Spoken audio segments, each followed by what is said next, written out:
Hello and what's up? So in the last video, what we have covered, we have discussed about the Muslim invasions, right? So in the Muslim invasions, the last invader which we had discussed was Muhammad Ghori, and we also studied that, or we also saw that Muhammad Ghori left behind is one of his general, that is Qutbuddin Aibak, and that led to the start of Delhi Sultanate. So when we are studying Delhi Sultanate, within Delhi Sultanate, we will study five different dynasties. That is starting with the slave dynasty all the way to the Lodi dynasty. So here the time period of each dynasty is given. You can note it down, and this is the extent of Delhi Sultanate. So almost whole of northern India was under the Delhi Sultans, under these different five dynasties.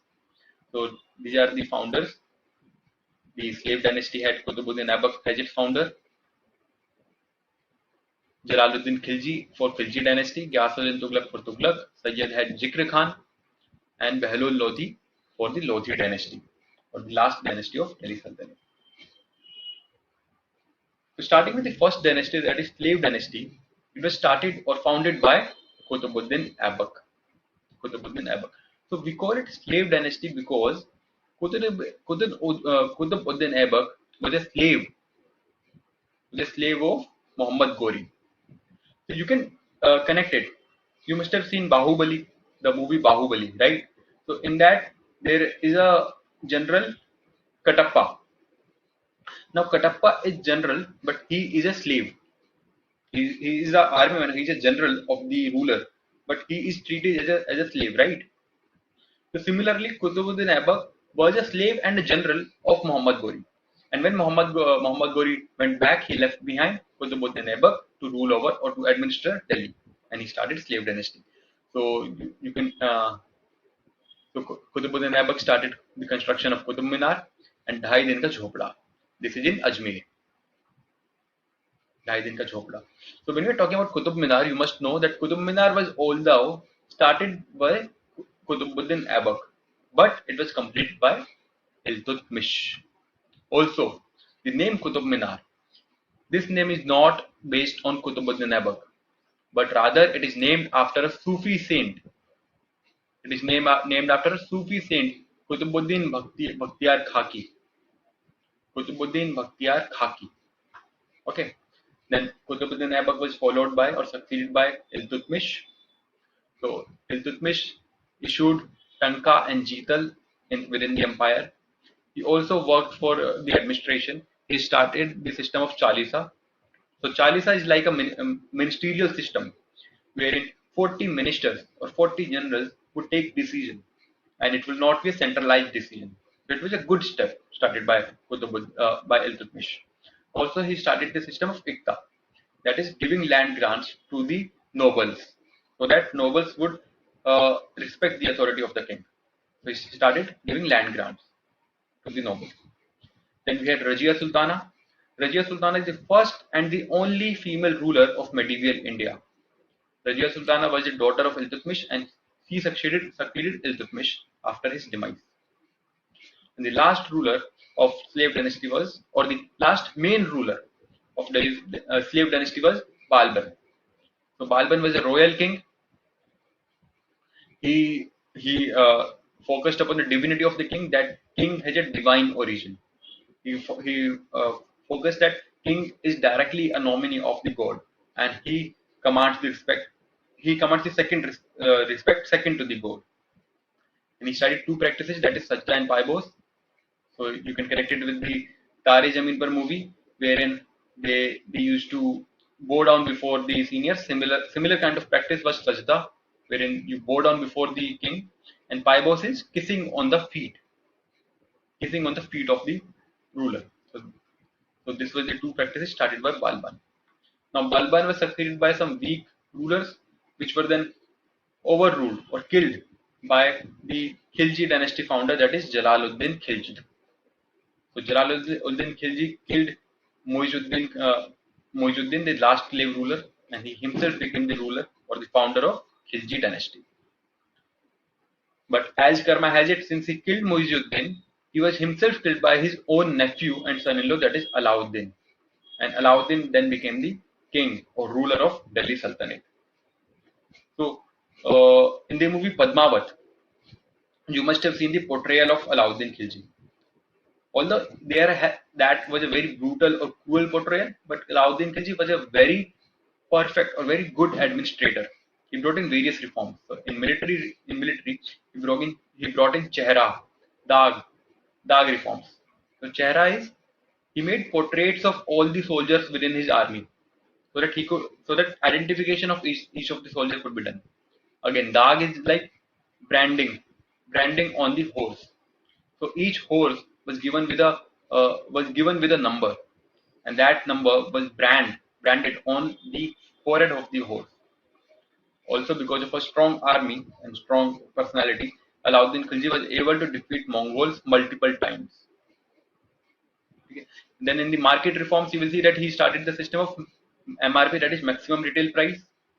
He also classified markets into different categories for better administration, for better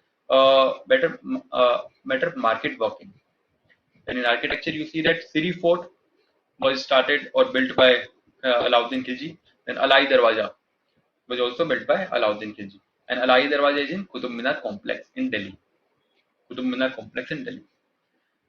Then Alauddin Khilji was succeeded by his son, that is Mubarak Shah, and he was the last Khilji ruler. He was not so able, he was not so powerful, and he was easily overthrown by the next ruler to establish Tughlaq dynasty.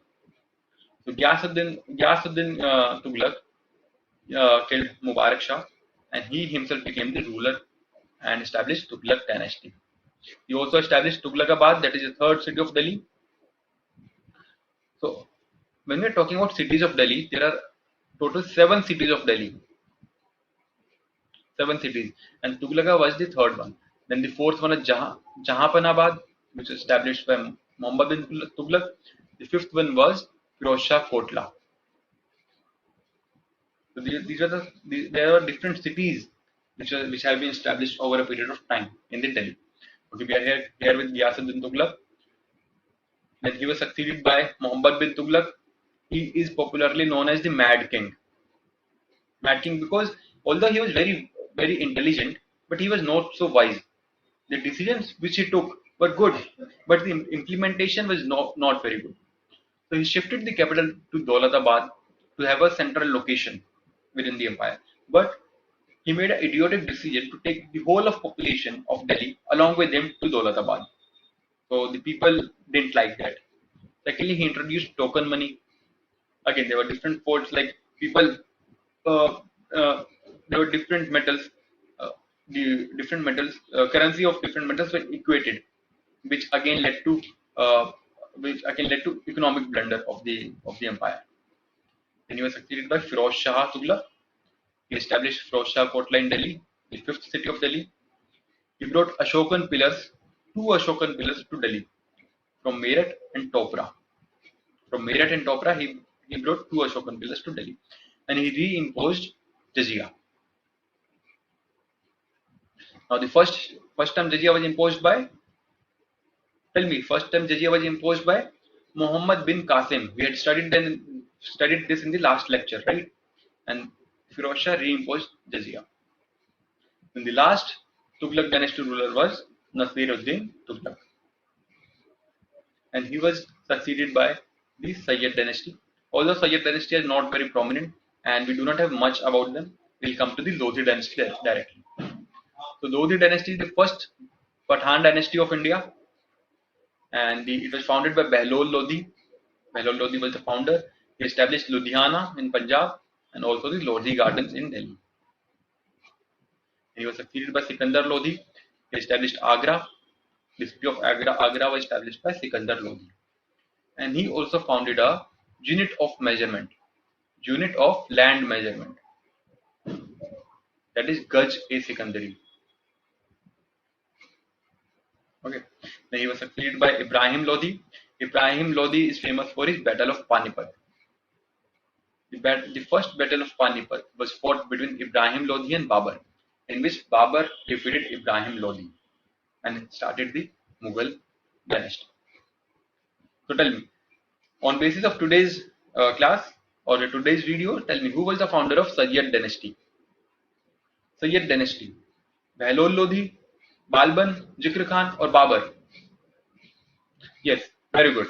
The Sayyid dynasty was founded by Zikr Khan. Very nice. The Sayyid was the fourth dynasty of Delhi Sultanate, and it was succeeded by Lodi dynasty. Now in the next video we will be talking about the Mughal dynasty, wherein the Battle of Panipat led to the establishment of the Mughal Empire in India.